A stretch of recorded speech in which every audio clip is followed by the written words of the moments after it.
জামালপুরের প্রাণকেন্দ্র আশিক মাহমুদ কলেজের অপোজিটে, মানে সামনে বনপাড়া সংলগ্ন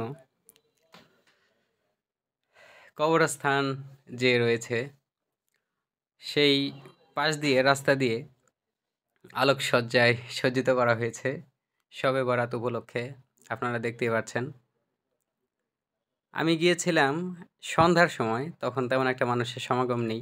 দুই পাশ দিয়ে প্রচুর পরিমাণে ভিক্ষুক মিসকিন যারা রয়েছে তারা বসে থাকে টাকা নেওয়ার জন্য মানুষের কাছ থেকে। আর এত পরিমাণে লাইটিং করছে, মানে অসাধারণ। তবে গতবারের চাইতে একটু কমই করছে এবার মনে হইতেছে। গতবারও গিয়েছিলাম, তখন এরকমটা পাইনি। এবার মানুষের সমাগমটা ধীরে ধীরে, রাত যত গভীর হতে থাকে, এখানে মানুষের সমাগমটা ততই বৃদ্ধি পেতে থাকে। আমার সাথে সঙ্গী হিসেবে কেউ ছিল না, কোনো বন্ধুই আমার সাথে যায়নি, আমাকেই একা যেতে হয়েছিল। তো ঘুরে ঘুরে একটা রাউন্ড দিয়েছি, একদম গোরস্থানের যে গেটটা রয়েছে গেট পর্যন্ত, মানে রেল লাইন পর্যন্ত গিয়েছিলাম। আপনারা দেখতেই আছেন।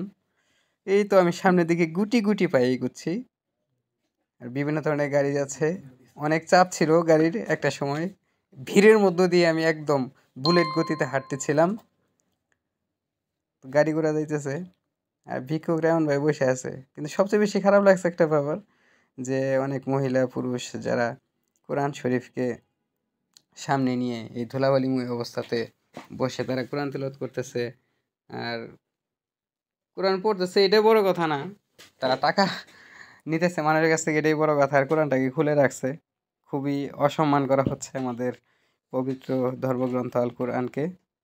এটা একদমই তারা মাথায় নিচ্ছে না। মানে খুবই, মানে মানে আল কোরআনটাকে, আমাদের পবিত্র ধর্মগ্রন্থটাকে তারা এতটাই অসম্মান করতেছে আজকে। এর আগেও আমি দেখেছিলাম, একটা ভিডিও করেছিলাম, সেটা পোস্ট করেছিলাম, কিন্তু কোনো প্রকার সাড়া পাইনি। জামালপুর প্রশাসনিক থেকে যদি কোনো প্রকার একটু সুনজর দেওয়া হয়, তাহলে হয়তো এই ব্যাপারটিকে নির্মূল করা সম্ভব। যে আল কোরআনকে সামনে তারা বসিয়ে রেখে পড়তেছে না, অথচ খুলে রাখছে আর সবার কাছ থেকে টাকা চাইতেছে।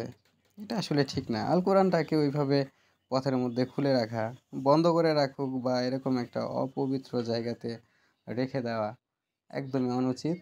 তারা কাজটা ঠিক করতেছে না। আর আজকে যে শবে বরাত, এই উপলক্ষে যে লাইটিং করা, এই লাইটিং করার বিধানটা হাদিসে নাই, কোরআনে নাই। মানুষ কি কারণে যে এগুলো করে, অন্ধের মুহে পড়ে গেছে মানুষ।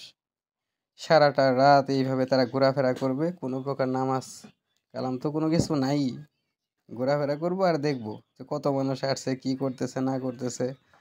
আর এই যে দেখতে পারতেছেন, টাকা কালেকশনের একটা ব্যবস্থা আছে, সারা রাত ব্যাপী এটা চলতেই থাকবে। মানুষজন মানে কতটা নির্বোধ হলে এরকম কাজ করতে পারে।